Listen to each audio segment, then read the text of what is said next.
Okay, so today's lesson was Genesis 13 through 15. I didn't get really a whole lot out of that. Basically, it was the covenant that God had with Abram.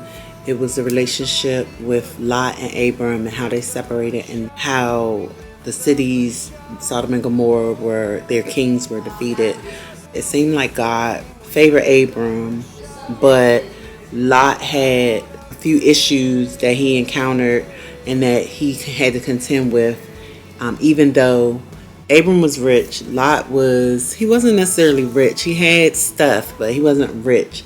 Their houses were fighting and their workers were fighting, so they had to separate. Lot chose to go toward the Jordan, which is where Sodom and Gomorrah was, and Abram went the other way. It was like 5 kingdoms that were fighting against the other 4 kingdoms, and the kingdoms of Sodom and Gomorrah were overtaken, and all of the stuff was taken that was there with them, which included Lot and all his things. So Abram had to come and rescue him, basically, and recover him. So he did recover him, brought him back to where he was, as well as his family, his wives, and his household.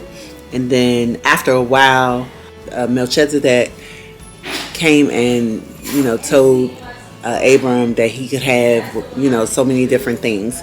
But then the king of Gomorrah came and was trying to give him things, not people but things, and he wouldn't accept anything from him because he didn't want to be held liable or connected to Gomorrah or that king at all. I can't even remember what the name of the king was, but he didn't want to be connected to him, so he wouldn't accept anything that he had to give him.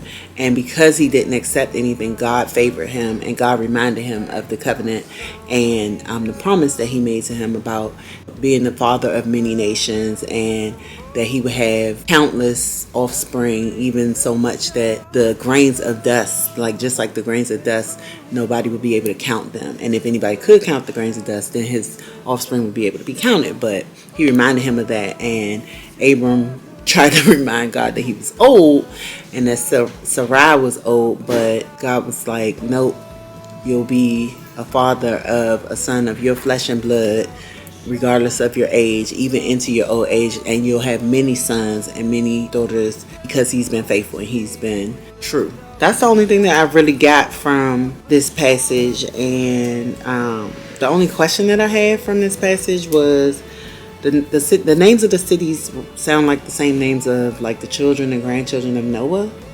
So I wanted to know, was the cities named after those people, or where did the names come from for those cities, for that family? Were they named after Canaan? Were they named after Ham? That's the only questions that I had.